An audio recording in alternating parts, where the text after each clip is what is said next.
can I just check that the meeting is being webcast and is being recorded, Sam? Okay, that's fine. Thank you. And can I welcome everyone to County Hall, especially those that are watching the meeting from the World Wide Web, wherever you may be. You're all very welcome, and we hope that you will enjoy this afternoon's meeting. Just by way of introduction, for those who don't know me, my name is County Councillor Michael Green. I'm the Chairman of the Lancashire Health and Wellbeing Board and the Cabinet Member for Health and Wellbeing here at the County Council. And both myself and colleagues welcome you all to County Hall. Before our meeting, I just want to go through some important procedures, the usual housekeeping arrangements, so bear with me as we make sure that the meeting runs as smoothly as possible. Colleagues, we're not expecting any fire alarms, so if you hear it, please leave the building quietly and calmly. Exits are indicated by the green signs and should follow the corridor round and down the main stairs. We assemble, as colleagues will know, in the main car park to the rear of County Hall. Please ensure any phones, tablets or mobile devices are on silent to avoid disturbing this meeting this afternoon. This is a public meeting, colleagues, and is being webcast, as I've already referred to, by the County Council.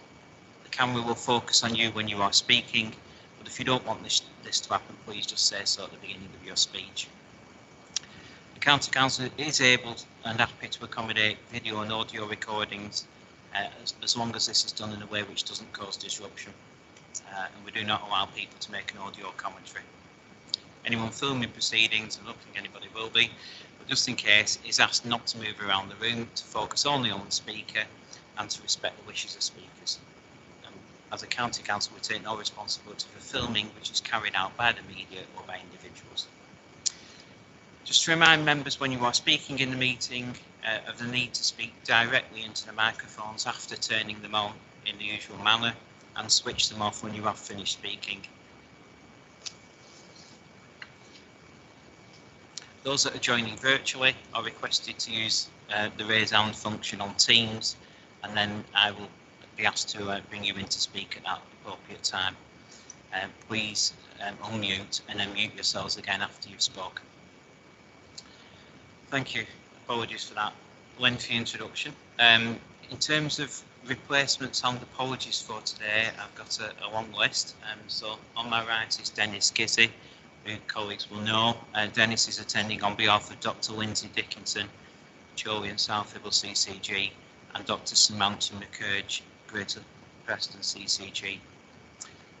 Dave Carr is attending on behalf of Edwina Grant, Education and Children's Services. You're both very welcome. In terms of apologies, these are as follows for today's meeting: Suzanne Lodge, Greg Mitten, Gary Hall, John Charters, Mark Hutton, Dr. Julie Higgins, Tammy Bradley, Councillor Viv Wilder, Councillor Mark Hindle and Stephen Young. Are there any other apologies that anybody is aware of? Okay, thank you. For the benefit of people in the room, but particularly those watching the webcast, if we could quickly introduce ourselves, given that there's not a massive attendance today. Dennis, if you'd like to start that, please. Good afternoon, my name is Dennis Gizzy. I'm the Chief Officer of 2 CCGs in Central Lancashire, and I'm here as Deputy Chair. Good afternoon, Julie Bell, Interim Director of Education, Skills and Culture. Good afternoon, John Morrissey, Director of Body and Change at LCC. Josh Minot, Democratic Services Manager of LCC. Matthew Brown, I'm here with the Lancashire District Leaders. Good afternoon, Dave Carr, Director of Policy Commissioning and Children's Health and Lancashire County Council, representing Edwina Grant. Hi, I'm David Blacklock. I'm Chief Executive of Health Watch Lancashire. Hello, I'm County Councillor Jane Rea. I'm Cabinet Member for Education and Skills, Lancashire County Council. Afternoon, everyone. I'm Philippa Williamson, Leader of Lancashire County Council. Good afternoon, everybody. Claire Platt, Head of Service of Public Health and Wellbeing, supporting Health and Wellbeing Board. Thank you. Good afternoon, I'm Graham Gooch, County Councillor and the Cabinet Member for Adult Social Care. Good afternoon. I'm Louise Taylor, Executive Director for Adult Services and Health and Wellbeing for Lancashire County Council. Afternoon, everyone. I'm Dr. Sakti Karunanidhi, Director of Public Health for Lancashire.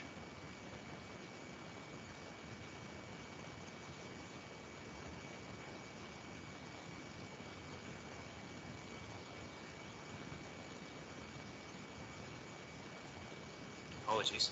Moving on to item 2, the Constitution membership in terms of reference.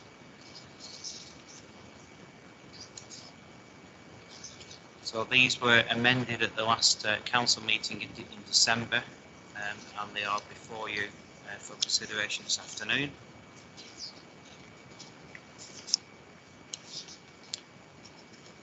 Any comments on those, or are we happy to note them?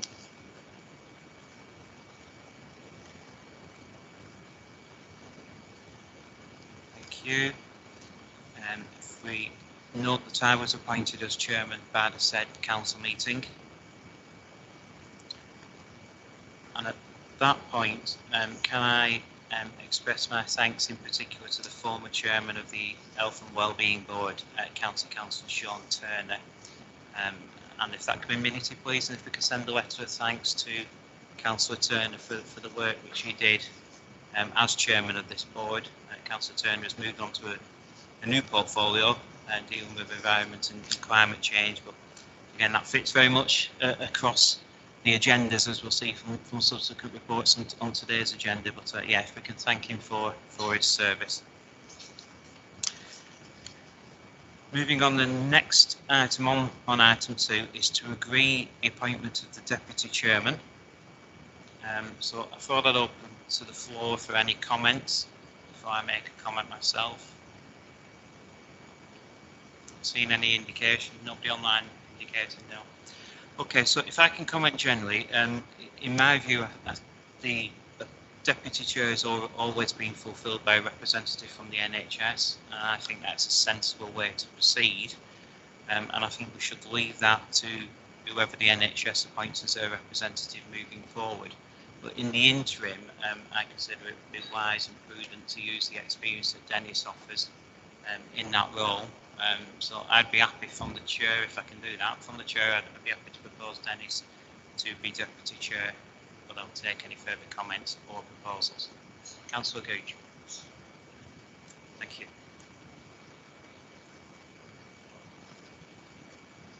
Is that agreeable to yourself, Dennis? Thank you very much. Look forward to working with you.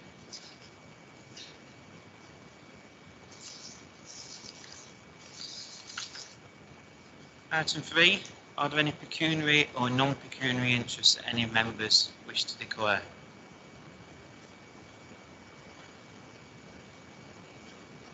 So it sounds that there aren't any. Thank you very much. We've got the minutes of the last meeting, which are item 4 in your pack. Are we happy to agree those minutes as an accurate record of the meeting? Councillor Williamson? Yeah, happy to agree. Thank you. Anyone to second? Councillor Gooch? Thank you. All in favour, yes. Don't see any dissent, so yes, those are approved. Thank you. Are there any matters arising from those minutes, please?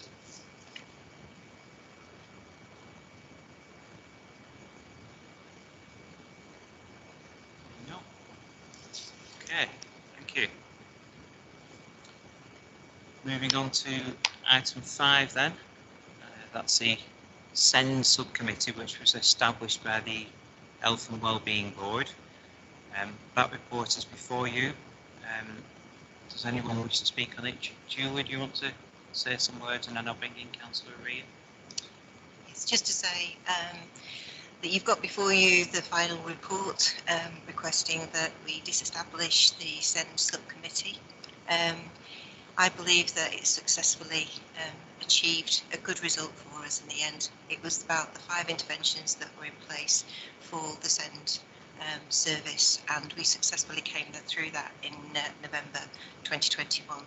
So I would like to note our thanks to the Health and Wellbeing SEND subcommittee for their support, guidance and helpful discussions through that process, and giving us really good support and criticism as we went through. So thank you. very much. And can I thank yourself and all the officers who were involved. Councillor Ria. Thank you. I'd just really like to echo everything that Julie said. It was a pleasure to chair this committee. I think we achieved a lot, and there was a really high level of challenge, and I felt that our colleagues from the NHS in particular were extremely helpful to the proceedings and partnership. So I'd like to pass on my thanks personally to everybody that served on this committee. Are there any questions or comments? Councillor Wilson.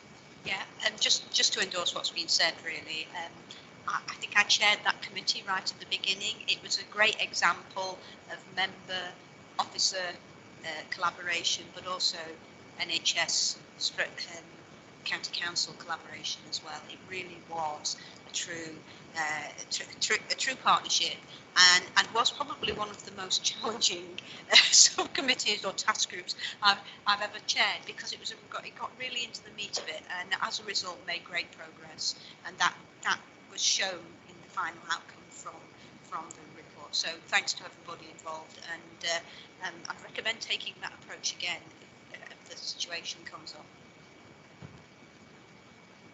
Yes, thank you very much for those comments, which I would all like to do echo. I actually served on that from June onwards as well, and it was a pleasure to do so and see the excellent work that was being done by the officers.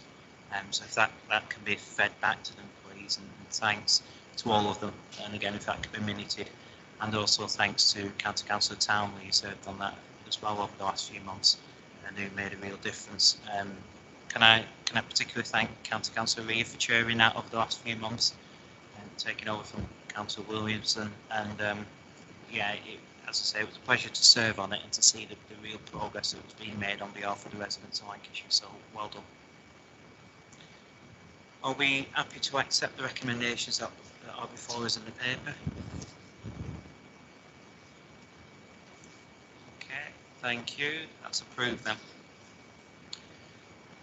Item 6 is to note the feedback from the workshops that have been held to look into the Health and Wellbeing Board. So we felt it was time to look again at the structure and the purposes of the Health and Wellbeing Board, and to put us in a place where we can actually make a real difference for the residents of Lancashire moving forwards. A number of workshops were held, and we're going to get some feedback now from John as to the kinds of discussions and the themes and the outcomes from that, if we may. To you, John. Thank you, Chair. We'll just give me one moment to pull up the slides.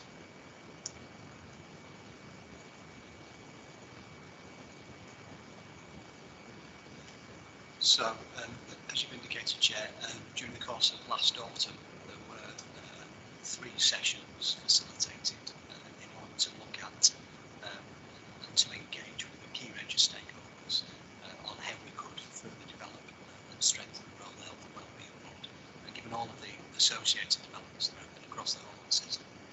And so, just to briefly recap, there were some really key themes and messages coming out of that discussion. You can see them on the screen. It was very much about having a compelling vision for health and wellbeing, and there's a really strong voice for Lancashire and can influence and advocate regionally, locally, nationally. It was about the leadership style of the Health and Wellbeing Board, and advocating on behalf of our populace, really shaping and influencing and holding each other to account for them, for roles in delivering on that vision. But also importantly, challenging discussions about how we allocate and distribute resources, for example. There was a real strong desire that's informed by a shared, really deep understanding of what that position is in Lancashire, founded on intelligence, personal stories, and real experience with the communities, as well as the data picture. And that we should listen to that as a board, listen to those communities and places.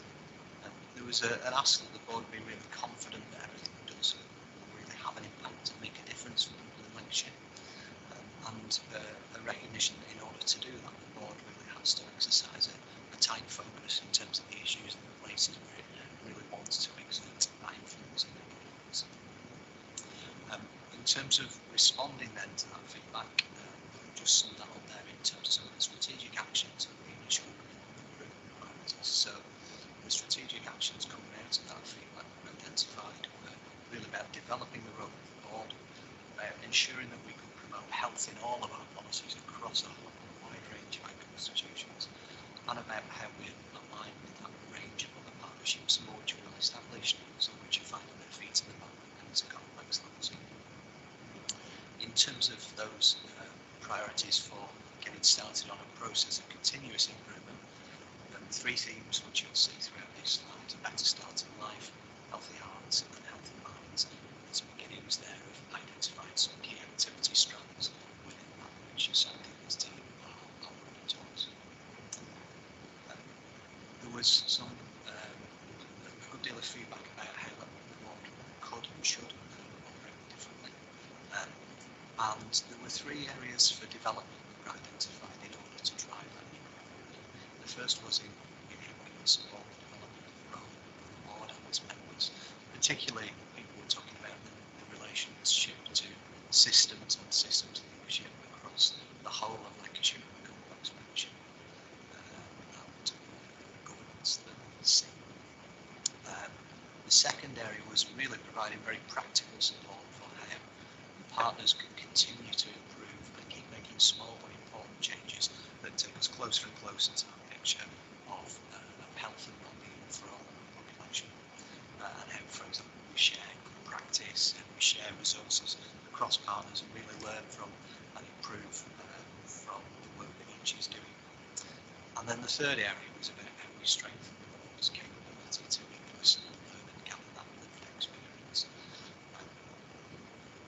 At the end of that, the feedback given to us was that in doing all of this, the board should really encourage all of its partners so that we can make sure that we pull on as many policy levers as we have at our disposal.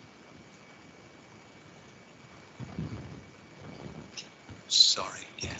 Is that better? Yeah. So really to move then from the ambitions that were expressed during those workshops into a programme of delivering, some key requirements were identified.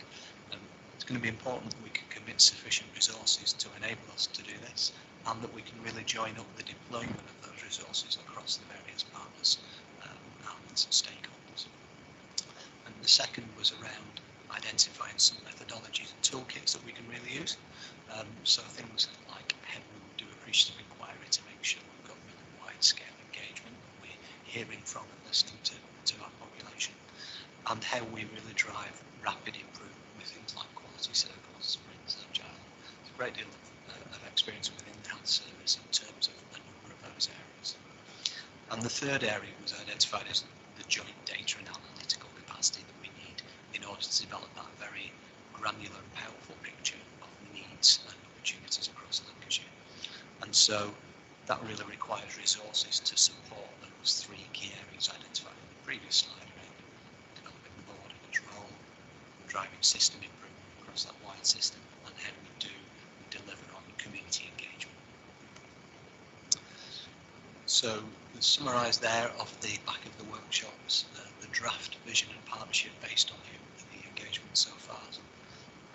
I won't read that through to you. I think it speaks for itself, and it sets out the purposes there, three key purposes: supporting our economy and our institutions, developing our local voluntary community assets, and delivering services that are really based around people and put prevention at the heart of it.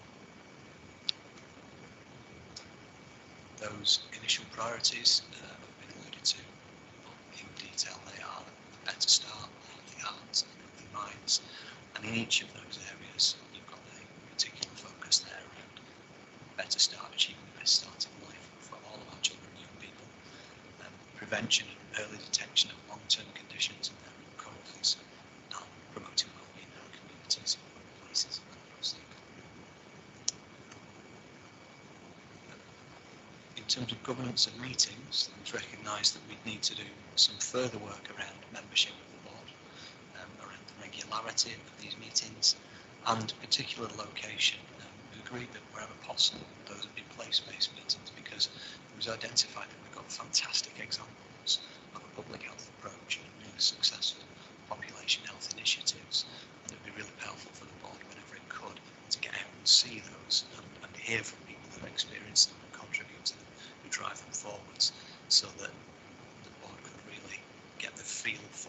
works, and equally what doesn't work and what might need to change. So in terms of format, what that felt like was really 3 parts. First of all, bringing together the data and the analysis to illustrate the particular issue that the board is focusing on during that discussion.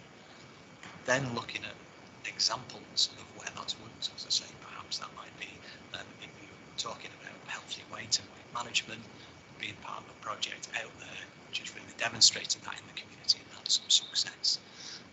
And then finally, the third part of that being to, having looked at the data, having heard of those examples of success and lessons learned, how can we then identify some really rapid solutions which we can develop and scale up to get pace and impact.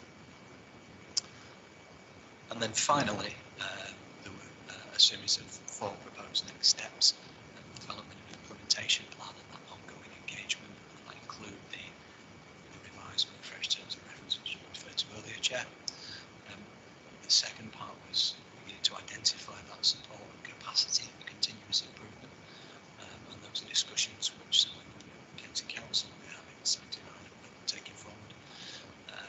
We need to join up with our partners now. The third area being to refresh the health and wellbeing strategy, and the fourth area of today's meeting today was to have that first formal board meeting. Thank you, Chair. That's the end of my slides. Happy to take any questions. Thank you very much, John, and thank you for your support whilst that review was carried out, and for the inputs from several officers and external to the organisation as well. And I noticed that our lead member, County Councillor Whitton, was on the call this morning. If I can give my personal thanks to her as well for her support during that review, which was invaluable moving forward. I think we potentially are in a better place. It's about focusing on delivering real benefits and a real difference to the people across our county. But if I can open it up to questions, please.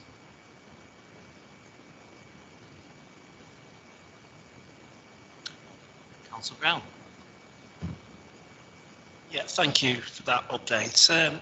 Just in terms of the structure that's been proposed and particular subject matters around public health, what I am thinking about is post-COVID recovery, because obviously we've got a population which have long COVID symptoms. There's issues obviously with mental health and loss and grief that needs to be looked at, and obviously the economy as well. So I'm thinking, how would we potentially, as elected members, if we want to bring something like that into this process, how would it happen? And the way I'm thinking at the moment is, you know, as a community, we've got to obviously look at the physical and mental lag of being in the pandemic for 18 months or so, and it has been traumatic and very significant. And you know, in our town and city centres, we've got lots of empty commercial buildings which potentially we could engage with the BSFS sector, so people can come in and potentially talk about what's happened or get support with the NHS partners.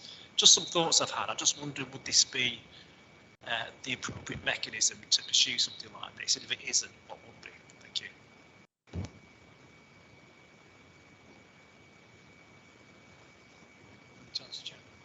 Thank you. Thanks, Councillor. I think I'm just looking back to that set of initial priorities on one of the slides. And I think a number of things you mentioned, in particular, I guess, in terms of COVID recovery. The second area that's identified there is prevention and detection of long-term conditions and their root causes.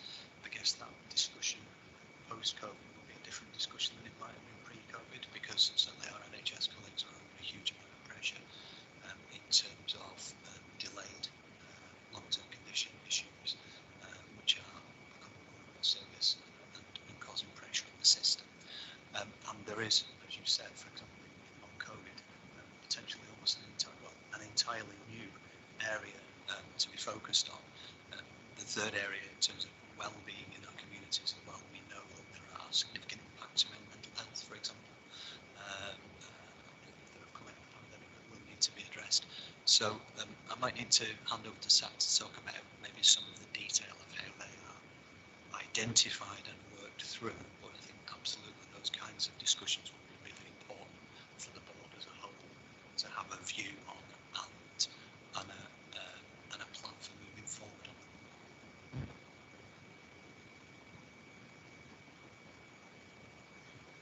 just to complete that conversation, these are identified as immediate priorities whilst we're still in the pandemic, and no doubt there'll be continuous program of work on understanding how our health and well-being is affected, and particularly the economy and the environment, two areas very likely to come up as areas for joint action. So I'll leave it there. This is not the end of it, this is just the beginning of it.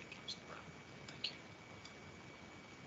you. If I could come back, Chair, I think it's important we do plan now, because, you know, for years people need to come to terms with loss and affecting their health and other things. But I think, you know, wise heads plan now for what's going to happen in future. And I mean, I saw that document, it's very impressive in terms of process and other things, but if anyone's watching this this meeting, it's like, how do you have practical outcomes on the ground in terms of what can, you know, working people in our communities can really understand? And I think doing something like that in terms of what we all can do as part of it to respond to COVID in the long term and the deep issues it's brought, I think it's very important. I mean, mental health as well, and especially amongst younger men, is something which has, you know, gone through the roof in terms of suicides and other things during the pandemic. And I think all these things need to be looked at, really. And I'd like us, if we can, to do a piece of work as part of this to do that. Cheers. Thanks for that, Councillor Brown. Can I bring Councillor Whitton in, please? Thank you, Chair. I'm struggling to hear a tiny bit, by the way, with Mr. Morrissey, John Morrissey. It's quite quiet, but I have picked up most of it. I just really wanted to make some comments, really, to echo the words that you have just said previously, and also the amount of hard work that has gone into this to get to this stage. It's clear, and it was clear from those workshops, that people wanted a change, a fresh approach. And I think one of the most exciting things about taking this new health and wellbeing board forward is actually going out into the community and districts and actually seeing some of the work in practice and seeing those outcomes that are going to make a real difference to our residents in Lancashire. And I just wanted to make those comments and thank everyone. Thank you. Yes, thank you. Thanks for that. And, very valid points that you've just made. Thank you. Can I bring David Blacklock in, please, on Health Watch? Thank you. Yes, just 3 points to make, really.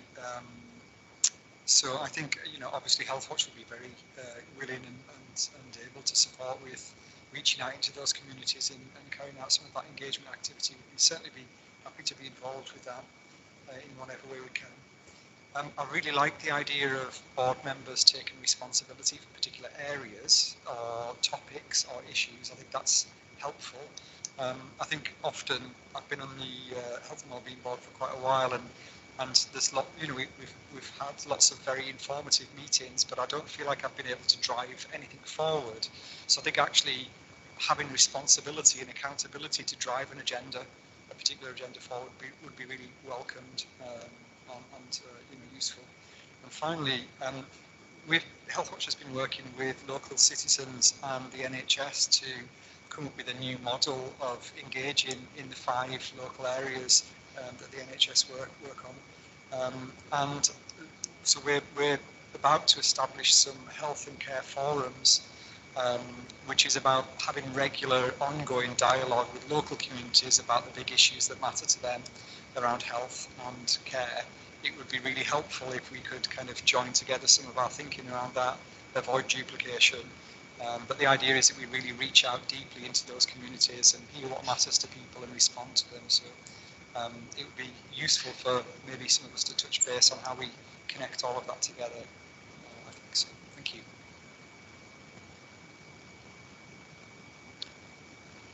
Thank you for those comments, David. I think it's crucially important to me that we find more effective ways of working together as A, as partners, and B, as members of this board moving forward, and being able to focus very much on outcomes.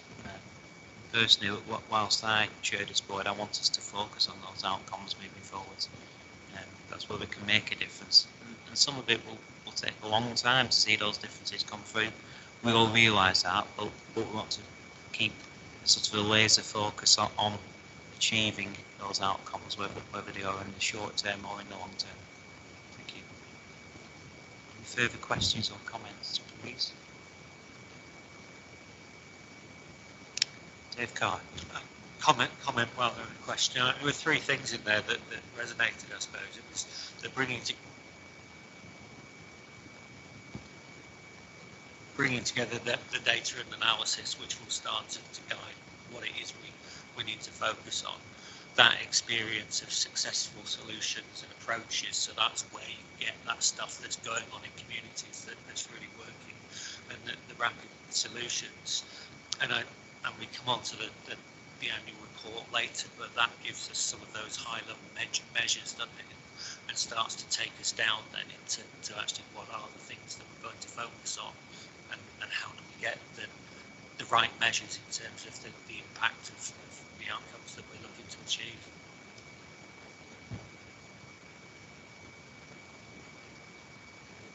So Louise.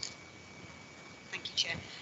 Yeah, just to say that I really welcome the refocusing and some of the findings, and I just wanted to echo the comments from David Blacklock as well about engaging with the members of the committee and how powerful that can be. I think it's right. We've heard a lot of really interesting stuff, and sometimes at previous health and well-being ones, and sometimes I come away and thinking, gosh, what can I do? That's awful. I need to do something about it. And in many ways, the SEND subcommittee that we talked about earlier was a sort of limited example of that. You know, the number of us felt that we could do a lot more to support and get some momentum behind things, and use some of our sort of wider skills and knowledge and expertise. So this model really enables that. So I think that's really welcome, and also not to underestimate the power of this board going out and about across the county into the community. People and residents seeing that will really be struck by the power of that, the level of interest that we and partners have about improving health equity across the county. So both of those things are really important. So thank you. Thank you very much for that feedback. It's much appreciated. Any other comments, questions? Okay, so I want to pick up on this point about moving out and about across Lancashire, and as the leader has just referred to, and as Councillor Whitton referred to earlier, that's something that we see as being really important. So the opportunity for us to either go to a part of Lancashire where there's some really good practice taking place, so that we can learn from that and possibly replicate it elsewhere, or indeed to go to a part of the county where there's a particular issue that we need to address collectively, and so that we can see what that issue is, and that brings it to life to us and allows us to take action accordingly. So I think it's really important that we get out and away from County Hall in the nicest possible way. We all love coming here, but in the nicest possible way, we need to get out north, south, east or west across the county to look at these issues. So in the terms of reference that we approved earlier, there is a line in there that says that meetings will be at County Hall unless otherwise agreed by the board. So to allow us to go out, I feel we need to make a resolution as a board. So are we in favour of moving, not for every meeting, but for as often as we can to get out and about across Lancashire? Are we supportive of that moving forward? Thank you. I think that's approved then. Okay, thank you. Can I thank John again for the feedback, and thank everyone for the contributions today. And I look forward to us working together to achieving better outcomes for the residents of Lancashire moving forward. I commented earlier and thanked the former chairman of this board, and can I also thank all members that have served on this board, some for months, some for years, but your efforts have not gone unnoticed, and you've made a difference for the people of Lancashire, so thank you to everybody, and if that can be appropriately recorded in the minutes, please. Okay, colleagues, if we can move on to the annual report of our Director of Public Health. Sax, it's over to you. We are a little ahead of schedule on the agenda, which is pleasing, and so that should allow opportunity for SACFI to go through the report and then for some questions and discussions later. Thank you, Chair. Good afternoon again, everyone. Before I even start, I just wanted to recognise the times that we we are living through, the challenges but also opportunities ahead of us. And whilst the team, the public health team in Lancashire, has been absolutely at the forefront of dealing with all the challenges through the pandemic, we have also been looking at the wider health and well-being of Lancashire throughout. And I just wanted to acknowledge and thank my team for the report that we have produced, and it is in front of you. Thank you, public health team. And directors of public health up and down the country have an annual duty to describe the state of health and well-being in their places and highlight challenges, as well as highlight or propose, point to areas of collective action as a society. And public health indeed is promoting good health, preventing illness, and also preventing deaths through organized efforts of the society. It's not just what the team does or one organization does. And it is an art as well as a science. And I hope you see that reflected in the report. I wanted to highlight and impress on the point that our health is an asset through which we build anything we want to build in our communities, whether it's economy or education, skills, environment.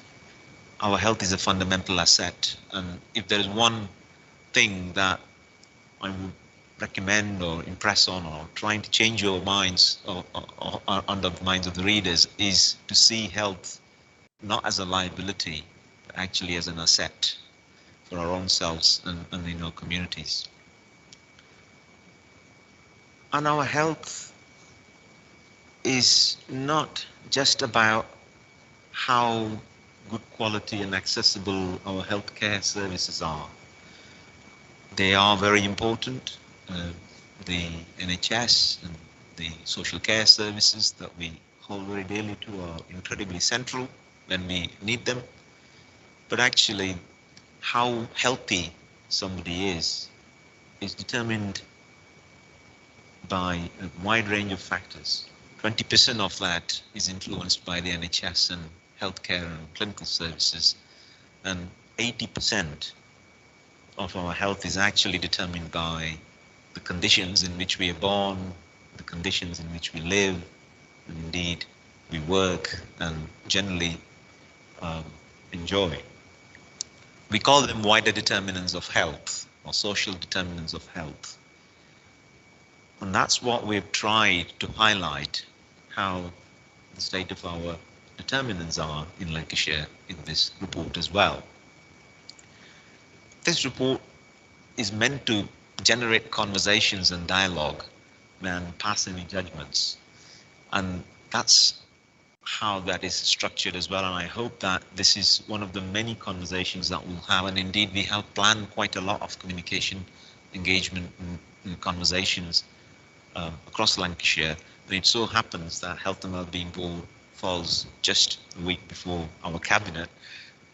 So this report's also going through our cabinet and full council. It is laid out in a format, hopefully easy on eyes, and pulls out key facts and figures about Lancashire. And whilst I don't intend to go through a page by page, I wanted to highlight some key findings in the report, if I may.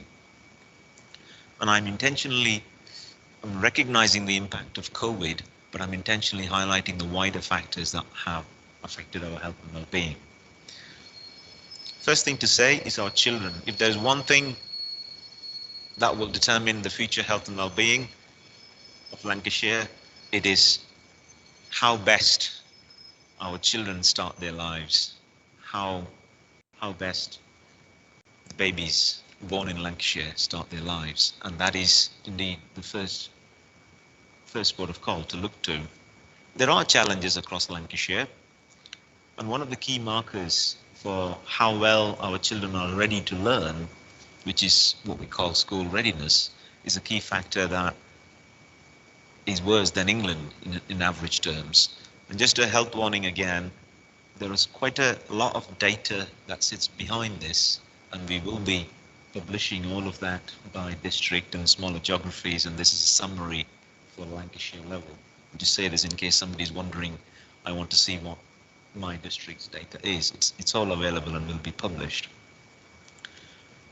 On the other end of the life spectrum is aging, which is another inevitable thing, and how healthy our society is also measured by how well we age and how well we are able to support people who are aging. And a key fact to pull out in terms of the backdrop in Lancashire is the old age dependency ratio. If you compare our figures with the national average, there are 3 working age adults per older person in Lancashire, whereas in England there are approximately 4 people of working age for 1 older person in Lancashire, which means that we have to work harder to support our aging population, which which is a duty on all of us. But at the same time, it's all not about harder, it's also about smarter. And I'll come back to it in terms of what lies in the middle from being born and aging is how well we are and how productive we are as an economy.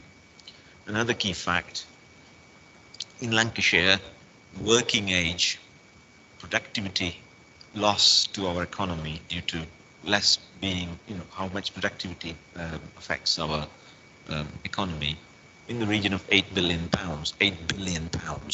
We could be better off if our productivity is in line with the best in class.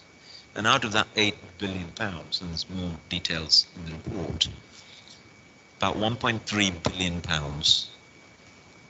is lost simply because we are not healthy enough to be productive. So health is not a social issue on its own or a moral issue on its own. It's an economic issue too. So, and again, I go back to health being the asset that will help us reap all the dividends. So that's just the backdrop.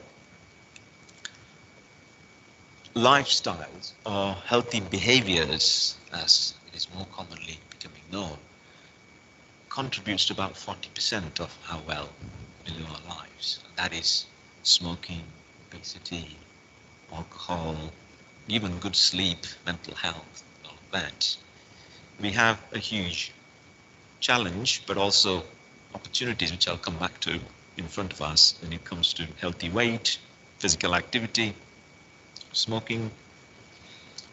And that again is all laid out in the report, particularly starting from page 7. And it's not all about averages, it's also about the variation and inequalities. And that is a central tenet of any endeavour, not just the averages, but also how fair health is distributed, if you want to call it.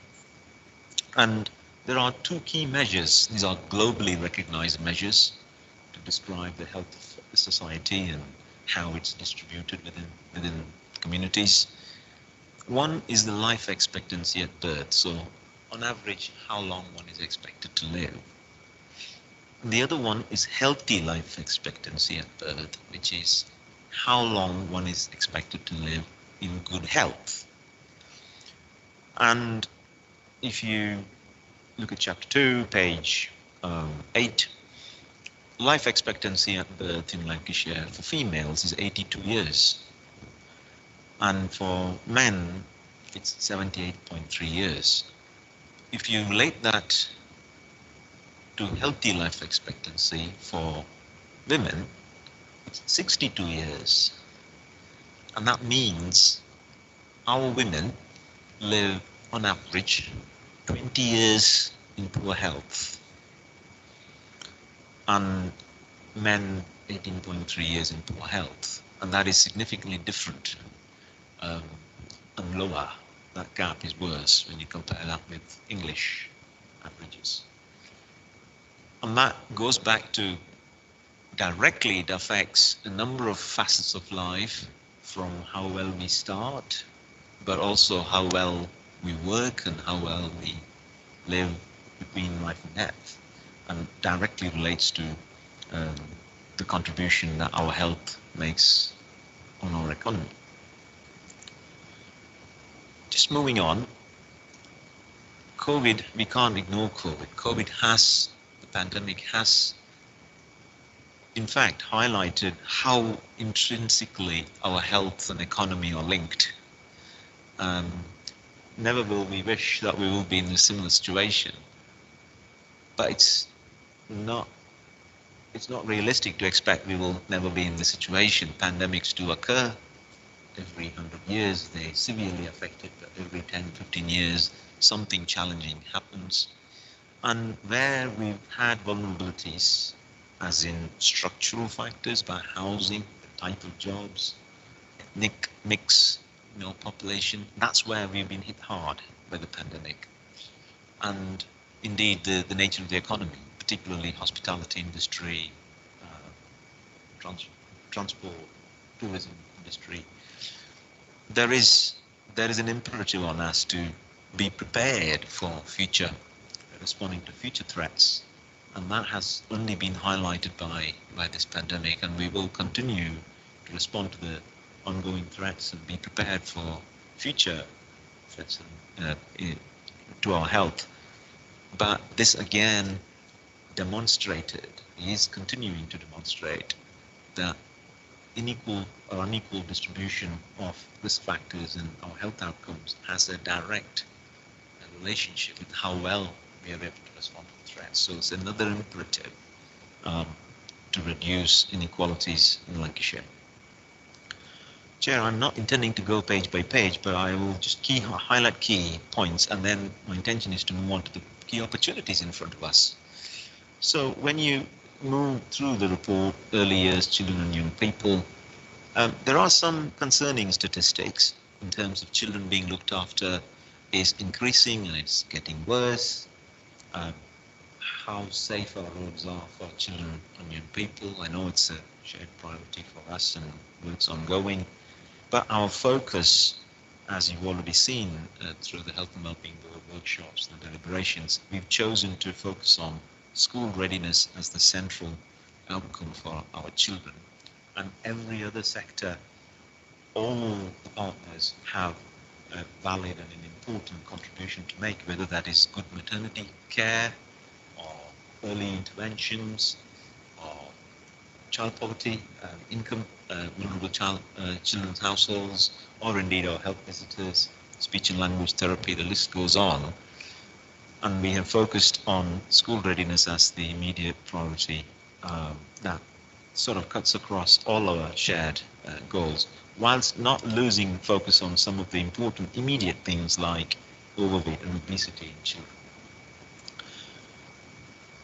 Moving on, I think we can all be very proud of the community effort in Lancashire, particularly at the times of crisis.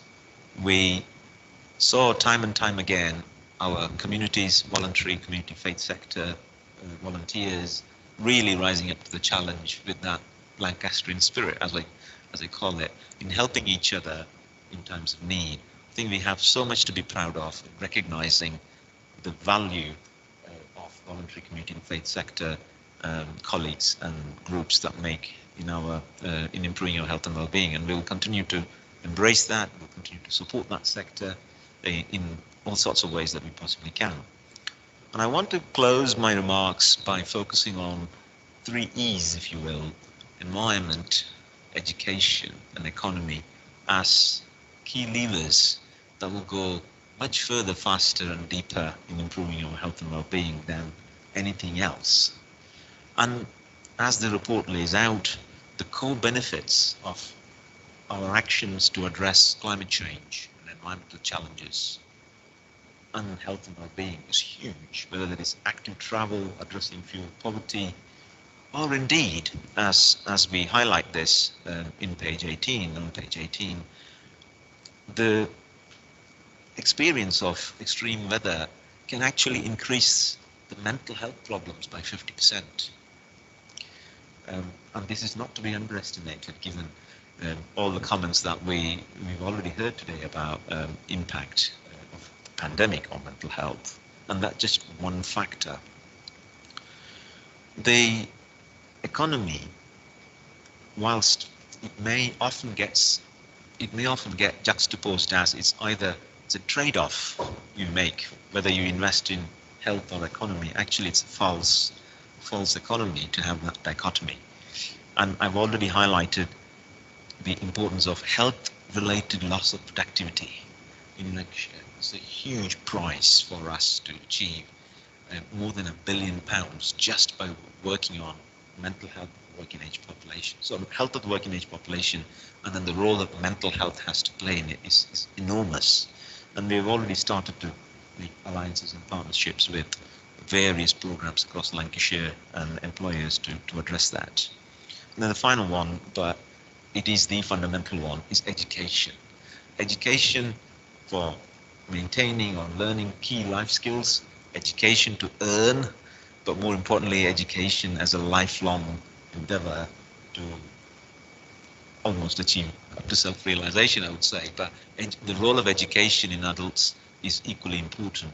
And again, there are so many assets across Lancashire, least to say our Lancashire Adult Learning initiatives and programs, which we are fully embracing and will continue to do so.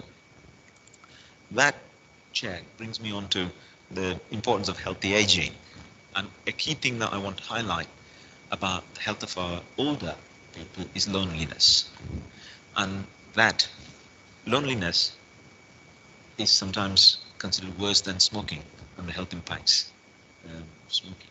And that is a key factor for us to embrace and not to leave anybody alone in a good way, to address loneliness in our older population. So the report concludes with making 6 high-level recommendations addressing these areas that I've described. The first one, thinking about health in all policies and not just thinking about health as an NHS endeavour, whether that is transport, infrastructure, growth, skills, economy, education. There are core benefits to be achieved. And embracing our communities and listening. David, you mentioned the importance of listening. We think we need to continue to do that. Early years, environment and climate, healthy aging and economy are the areas that the report identifies as high-level recommendations on page 26. So the plan is to create a conversation, to initiate a dialogue, and to find opportunities to leverage each sector's work and to embed health in everything we do. So that's my recommendation to Lancashire and to this board. I'll just leave it there, Chair. Happy to take any questions. I just wanted to assure members of the board we are planning a number of opportunities to have almost a separate conversation on each of those chapters, if it's appropriate. Thank you.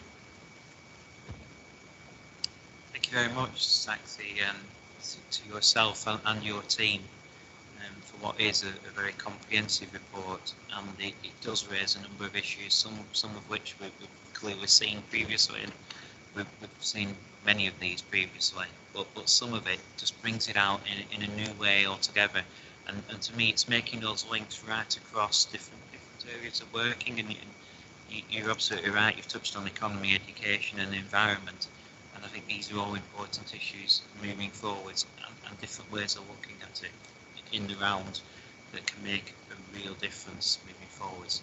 So yeah, thank you very much for taking us through the report. Can I open it up to questions or comments? Dennis. Similar to every colleague in the room, we've seen lots of annual public health reports over the years. I would have to say though, when I've read this one, I think it's it is the best set out and best structured report I've ever seen in what, 30 years. So congratulations to Saxi, to you and your colleagues for preparing that. And because it's so well set out, we can pick out some statistics that are usually hidden in these reports. So the one you brought out, Saxi, about the difference between an expected lifespan and how much of that life is a healthy life. I've never seen that set out before. It's really quite stark.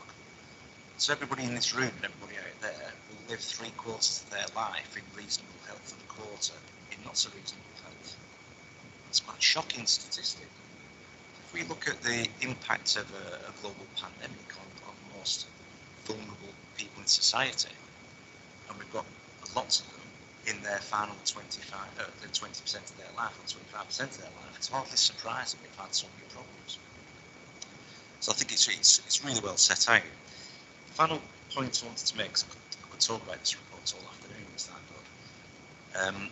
is the impact on young people and the economy in Lancashire secondary. And I've said this many times before, but we are not a competitive economy in comparison to many others. So I coach many young people around their careers, and a couple in particular over the pandemic period, they've had to retrain because their chosen profession sort of went down the tubes when the pandemic came out. So one in particular has retrained from being a teacher, started off as a sound engineer, then retrained to be a teacher, and then recently retrained to be an electrician. And none of those roles are in abundance in Lancashire, strangely enough. Yet if they sort of jumped on the train and went to London or the South East, there'd be plenty of them. So what are we doing to support young people in this area? Because that's a major impact on well-being. That really deeply concerns me.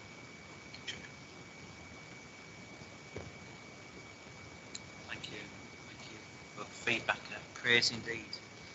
Sackley and Claire Platt, who's in the room, and your colleagues, so do take that back. But, and I would echo those comments. It really is an excellent report in terms of what it covers, but B, the visual impact of it as well. It's a report that, to me, when I saw it, was one that I wanted to read rather than a very dry report. And as councillors, we see lots of those very dry reports which are very lengthy in words, and the real key points that you want to find are hidden away in the report somewhere.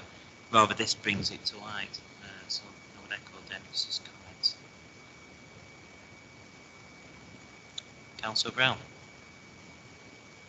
Thank you. Yeah, it is very good, very impressive. Thanks to everyone who's taken part in doing it. I think strategically it's in the right place. I just personally would like to see a bit more thought about inequalities. There was a fantastic book that was released 12 years ago called The Spirit Level by Professor Richard Wilkinson and Kate Pickett, both public health professionals. And he gave a really strong evidence base that countries that were more equal, even regions that were more equal, would have significantly better both physical and mental health outcomes. Now, the reality is, and we've seen this during the pandemic, that our economy is one that is pretty brutal towards the less well off in terms of the casualisation and, you know, the gig economy especially, where there's corporations which will ensure the pizza but not the people delivering the pizza. And those were the individuals, if we're brutally honest, who were disproportionately affected by the pandemic. Many people working within it, people of an ethnic minority. Now, my own view is I don't think there's a political courage to address that. I think we need a fundamental restructuring of our economy to turn it into something different. So, you know, there's people who are not exploited at that level. And if we don't address that, then we're not going to tackle the inequalities, because people will be on low wages, insecure, and not be in better housing conditions. And I don't think just simply upskilling people and training people is going to do it. I just suggest people read that book. It's got a very strong evidence base. You know, it was widely welcomed at the time, and I think there is. One would hope, after what we've been through, with the loss of 180,000 people, and again, many of them obviously less well off and often from minority communities, that we'd see that inequalities is a major driving factor of ill health. I think most public health professionals accept that. So, you know, if you get a consensus here potentially about how we could tackle that, I think that would be helpful. Some good stuff happening already. For example, the NHS are recruiting a lot more, especially in Preston, in the most deprived communities, and targeting that recruitment. The NHS have, I think, 150 vacancies in central Lancashire every week, potentially. You know, that is a good start, but I think we need to do something a bit more substantial if we can get agreement on it. If not, I think we need to be admitted that my own personal view is I think we've got to really try and restructure our economy so it's a lot fairer, especially for those who are really struggling at the bottom end of it.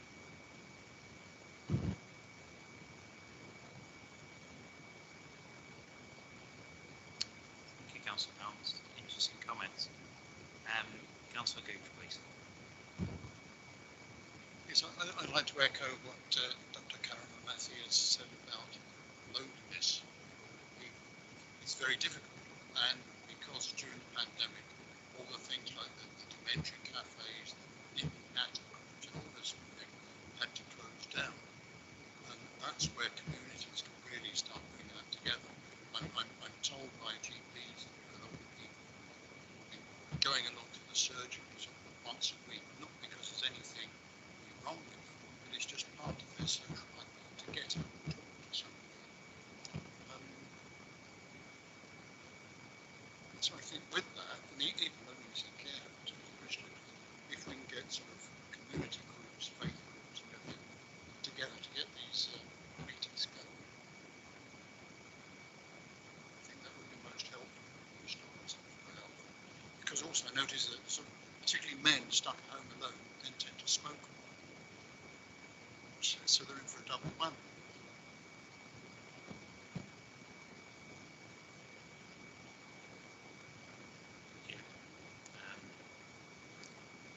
What struck me during the pandemic is whereas previously we did everything we could to encourage people to get out and about and to mix and to make new friends and mix with their old friends as well. During the pandemic, it's completely turned 180 degrees and we told people to stay at home and not to talk to people.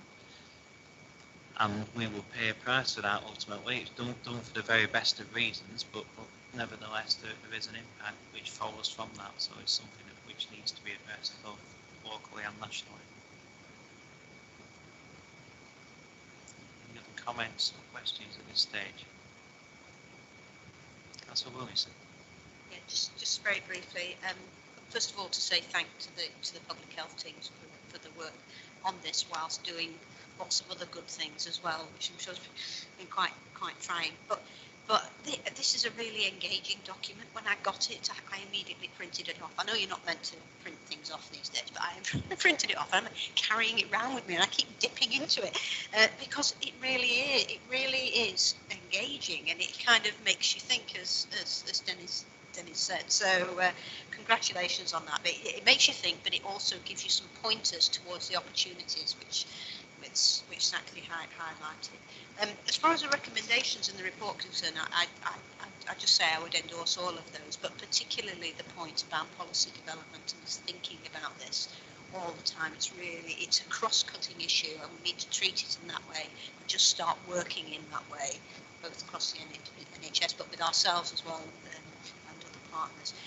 And I also thought your point about actually being slightly opportunistic in our approach. Sometimes, things present themselves and we can make a big difference in certain areas, so we shouldn't sort of be too scared about doing that. We're a bit cautious about it, but we should actually go for it because it could bring some big benefits.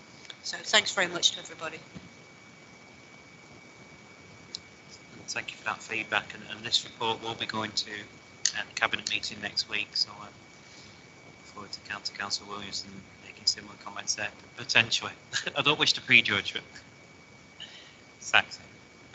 Just to extend my thanks, really, the public health team obviously been central to this, but this has also been a cross-cutting engagement across the authority as well as wider partners as well. Particularly our communications and engagement team have really worked hard on especially what you all say now. It's very engaging, and I just wanted to recognise that, and definitely up for further conversations, exploring opportunities as they're present. And thank you, Leader, again for your kind comments. Thank you. David Blackmore, please. Thank you. I really enjoyed reading the document as well, so congratulations to the team. I think what's really important is that we make sure that this gets to all of the right places. I'm sure your comms and engagement team will have a plan for that, but I'm just thinking often when you work as part of the third sector, you need to know where we're going and what to do next and what to focus on. And I think this document should be, is a must read for all of those kind of community organisations, just to help focus our attention. So I'm really very supportive of it, and I'd really love us to think carefully about how do we make sure that it sits on every desk of every leader or CEO across the community, just to make sure that we're all pulling in the same directions. Thank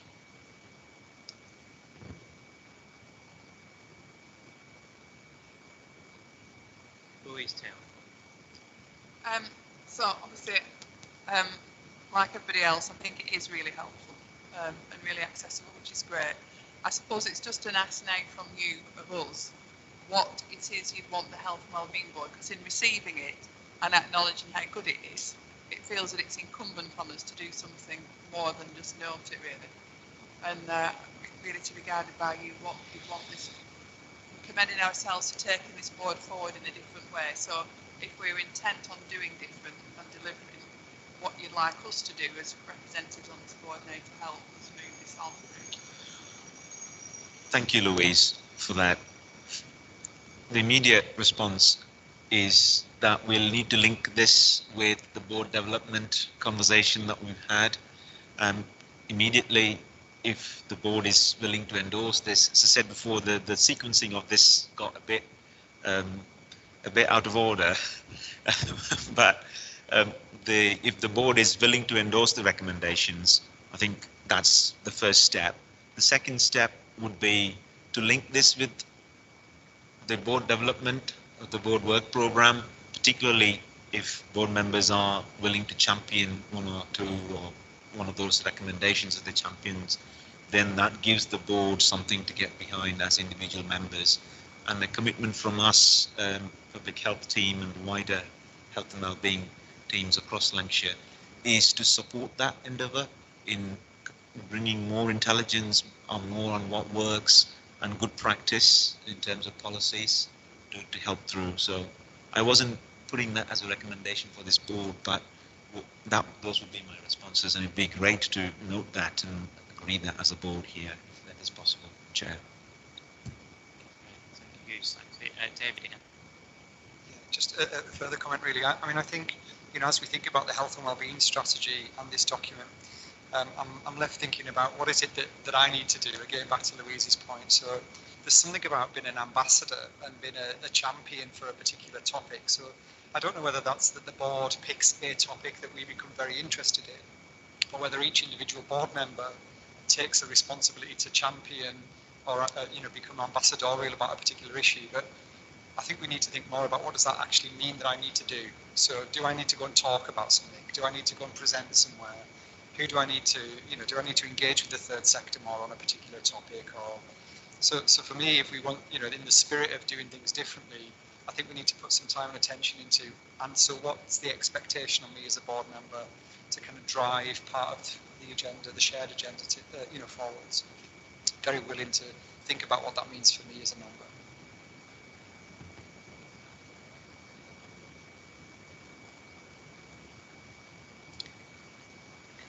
Further comments? Chair, just to follow that up, more than happy to speak to individual board members now that we've reviewed the membership and it's set for the future, to actually have that conversation. I think it would be really helpful. Yeah. But take that offline and have those conversations, and then come back in due course.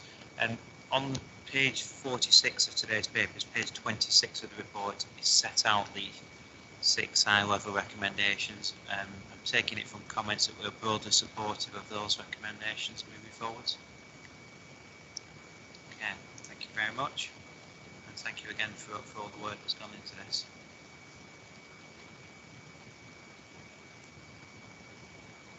Okay, so moving on from that, item 8 is looking at strategic approach to care, health and wellbeing, and that's with Dennis, please. Thank you, Chair. I probably won't take half an hour with this. First thing to say is thank you for the opportunity to share some thoughts on this subject. But I have to say, this is just the start of a much, much broader conversation engagement with multiple partners and stakeholders.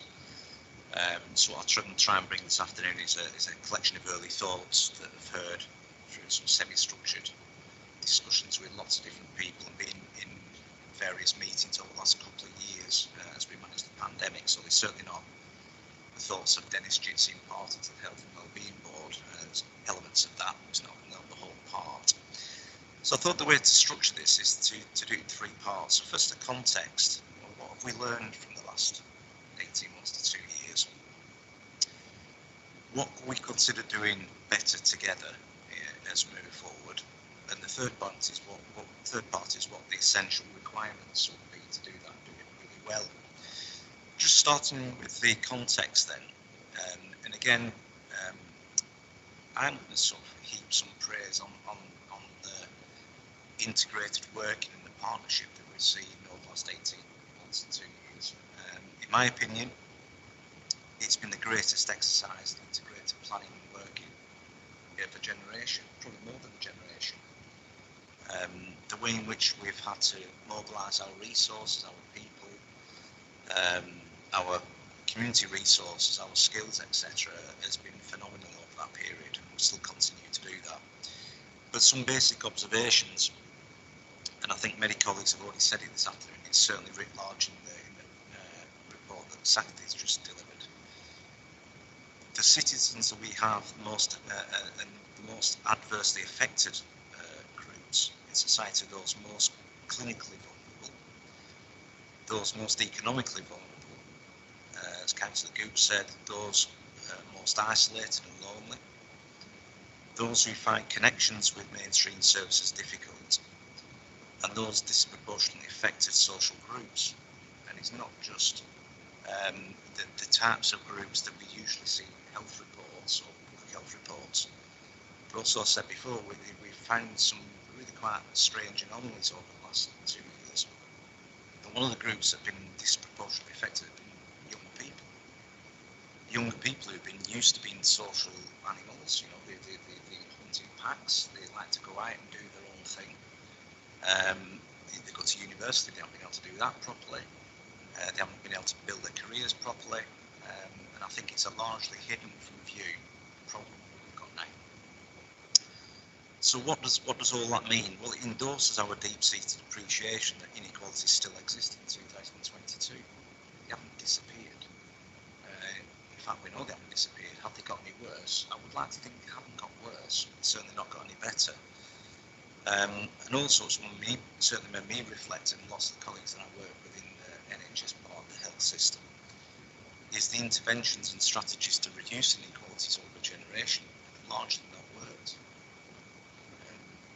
Maybe there has been some advances in reducing inequalities and increasing life expectancy, but is that as a consequence of strategies to reduce inequalities? Probably not. It's probably more science and technology that's driven that. So, what have we got to do and what have we got to think about, which is the next step? Well, certainly if we use the example of systems of care planning, are those at the right level that we should expect them to be to address some of the things we've talked about? So, for example, we've got many people on the older age group who we know are going to enter into their last quarter of life, and that last quarter of life is not the most healthy. Have we got a system of care that predicts that? Have we got a system of care that's structured to take account of that? And therefore, have we got our resources and capacity lined up to deliver better quality care? And the answer is partly, but not totally. So what have we got to do and what have we got to do different? Certainly this morning I had a meeting with some colleagues from the Centre for Healthy Futures, which is part of Lancaster University. I don't know if you've ever come across them, I've only recently come across them. But the reason we're meeting with them is on this question: can we do better to analyse the statistics for health in Lancashire and South Cumbria? Can we do better to predict what those requirements for a different health intervention? And if we can do that better, can we mobilise our resources to get 3 things happening really well? Improve the health outcomes of people in our area. At the same time, improve their experience of receiving care, regardless of who provides it. And the third, can we do it for a per capita value that we've got within our gift to use? So it's pointless saying we're going to deliver international world-class brilliant services if it costs 20% more than the resources we've got to do it. So there's a way in which we can harness all that and do it in a better way. That's going to require us to think differently. And two of the most often used phrases in public service, but I'll use my particular sector because I feel I can criticise them more, which is the health service. The two most often used phrases is, we need to be transformational in the way we change things. And the other one is, we need to be radical. In actual fact, what we actually mean is, let's see if we can just marginally change the extremities of the system, because doing something different would mean major cultural change. Nobody actually admits that, but that's exactly what we do. But I do think that if we're going to really seriously make a difference for the next generation, we've got to do things completely differently. And I'll give you an example. And this is not universally popular in public service, and I get, the reason knows this, I do tend to wind people up on these thoughts, and I'm not the most universally popular person for saying it. I'm going to say it anyway. We've got to get much better at predicting risk. Not just guessing what it's going to be, it's actually using data and science and predicting what that risk is going to be. So if we use the frail elderly population, for example, we know that out of the cohort that SACD is going to report, there's going to be a proportion of them that are more frail than the rest. And when you get into that frailty scenario, just being reactive to that person's needs is not good enough. You've got to organise and structure the reaction and the way in which services fit together to make that person's needs a good quality experience at good value. And we don't do enough of that. So predicting risk in a much more scientific way. The second part is predicting the model of care. It's not like predicting, so let guess what it is. It's structured in such a way that it's got more likelihood of delivering a better quality outcome rather than being variable. And the third one, and now this is the one that really winds everybody up, is a prescriptive model of care. So this is the one where, a person who's got some needs goes into primary care, and if you go into a really good part of primary care, they know exactly what to do, and their contribution is a brilliant one. But you get the next door neighbour who goes somewhere else, and they don't operate that way, and they get a variable service, and it's not as good. Is that what we think is reasonable for people in vulnerable situations? Or we say, no, the contribution has got to be much more regulated. If we know that to get somebody with a urinary tract infection managed through a care process really well with a good quality outcome, we can't have people in that pathway saying, I know that's what the science says, but I'm going to do something different today. Or I don't think this person can be discharged back home again until we do an occupational therapy assessment, and it takes 3 weeks doing that. That's not good enough. We've got to be much more prescriptive around the system of care. And in that way, if we balance those three things together, we can then put the resources available to us through taxation and say, well, how would we get better value for that? It's a much more structured, organised, systematic process of care planning. And it's not just, as if just is an easy thing, but it's not just about medicalised process of care I'm talking about. I'm talking about the way in which well-being fits into that model as well. So the way in which we support people with defined needs with the year of care plan. So they own their own plan. There's a contribution from the person themselves and their families, and everybody understands what it is, and support is given to them. Not by the NHS, not by local authorities, but by community systems and services and capacity out in the community. But we're going to have to start investing in it and doing it a different way. So all these things require us to think differently about the way in which we structure care moving forward. And again, I'll finish by repeating myself at the start of the conversation. This isn't just my thoughts on this. These are thoughts that have been researched for many, many years. Lots of us, in fact, exactly now visiting Sweden. I didn't see that long ago, now, about 10 years ago. And this is exactly what they were talking about over there, but they do better than us, because culturally they accept that if you're going to get better value for your population by investing taxable wherever Corona, wherever they use up there, value, then you've got to structure your care system properly and have a contribution arrangement in place that makes sense. And I wouldn't say I've visited, but I've certainly been engaged with lots of health economies, health and welfare economies across the globe around this. There's a common feature. The better you understand and predict your requirements for your own people, the better you'll get value from the resources you put into it, and the better people's outcomes will be. So if we do what I'm suggesting, we engage in a large-scale engagement exercise around what truly needs to transform, and do as a proper engagement, a proper buy-in from all parts of the society and our public services, we will start to get a better engagement around the future model of care. So I'll leave it at that. Thank you very much, Dennis. Thanks for questions, comments.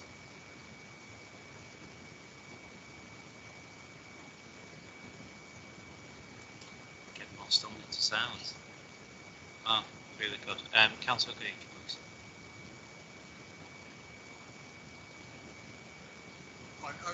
Brilliant, Dennis. Very, very good. We need to predict things. Analysing data is very difficult. And what we do, we count what's just happened. We measure that rather than measuring what's ahead. I think we're trying to put together better. And yeah, we've got to move away from the national healing service to actually national health service. Stop people in adult social care. I want to keep people out of my groups. I want to keep them well so they don't come to our homes.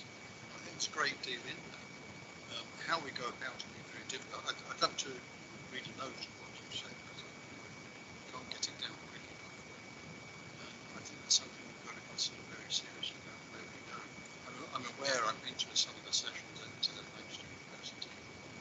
Some are a bit obscure, the rest of it. The only thing I would say is, where do we go with congenital problems? Where we can predict them. There's nothing we can do. That's just one thing. It's a difficult thing. Love to read more about it.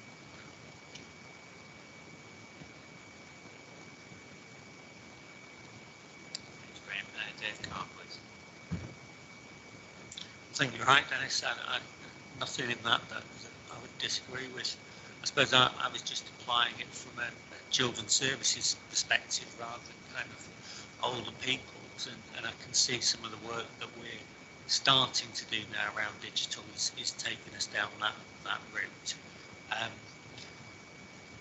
I suppose at the moment it's opportunistic what we're doing, so we're bidding for pockets of funding as a system to do that rather than a longer term strategic approach.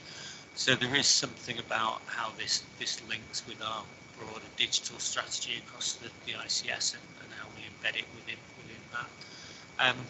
And then I suppose the other thing that I was heartened by in a way in the report that SACFI produced in terms of some of our health checks that we're doing at the moment, 2.5-year health checks actually throughout the pandemic, we've continued to do quite well in that in terms of performance, but actually it's making sense of that as a whole system into and actually using that intelligence that's coming out.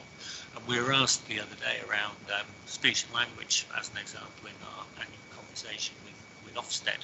And they're saying, so how do you know when a child is going through that 2.5-year health check? Actually, what are their needs and what are you doing about it? And we know about it at an individual level because it is generating a request for support that is going into the system. But we don't have that way of looking at it holistically, I suppose, in terms of what the needs of those young people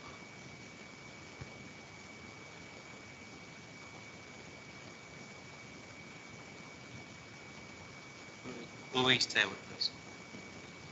So I couldn't argue at all with what you've said. I'm very supportive. I suppose that just brings us back to, if this is a health and wellbeing board, do you have a perspective that we should be driving this? Or do you feel that we should be using our influence in a wider partnership way to this, because if we're going to do what you've asked, and I think you're right, we probably need to, that it's going to be no underestimation, it's going to be a hard task to do, isn't it, for all the reasons we set out, cultural being one of the big ones. It's where do we go with it? You know, I suppose, are we saying this is a task? Is this something that we're going to put on our priority list for here, which is a bonkers big thing to change? Or are we going to try and use our influence with some of the changes that are happening currently with NHS reforms to say we miss an opportunity if we don't capitalise on that, and use this board as a means to just trying to get a sense of how you think to take it forward, really, rather than just lose the sentiment and we've all said, yeah, that sounds really good. But what next? I think it's a really astute point, Louise. I think for me, my personal view is more the latter. It is not it's a massive programme of change. It's not something the Health and Wellbeing Board should own and do itself. But my particular opinion about Health and Wellbeing Boards, it should be setting the scene and setting strategy and holding the system to account for sticking within that strategy that's been set out. And it goes back to the theme of sort of unwarranted variation, because we have a tendency to say, you know, do we believe that something really important needs to happen? Yes, we do. We all agree that. Well, what is the important thing that needs to happen? Do we agree that as well? You know, yes, we do. Do we agree the method that's going to be applied? And you're all going to have to apply it and report back. Well, that's not what we agree. In general terms, that's what happens. So I think the role of the Health Wellbeing Board, if you don't mind me saying, Chair, is to hold the system to account for a strategic path that we think is the right one, not to actually do it. Yeah, thank you, Dennis. You just triggered another thought, which is, Dennis, your point about having a good understanding in the analysis of different segments of the population and how we need to get to prescribed set of care. I think one of the things the Health and Wellbeing Board is ideally placed is ensuring or championing that what really matters for someone's health and well-being is actually captured as part of the care plan, for example. I think it's Councillor Green will be aware of this, others might also be. Every pound we invest in prevention gets a return of investment £15 for the society, and a large chunk of that is in the NHS. But if you think about what really keeps someone well, the basics of their housing status, their education, their employment, to start us off with, do we actually have this information in somebody's care plan? We don't. I mean, those are some of the basic foundational things that we could be championing as the Health and Wellbeing Board in ensuring people's health care actually takes into account what really keeps them well, going back to a health service and not just a healing service.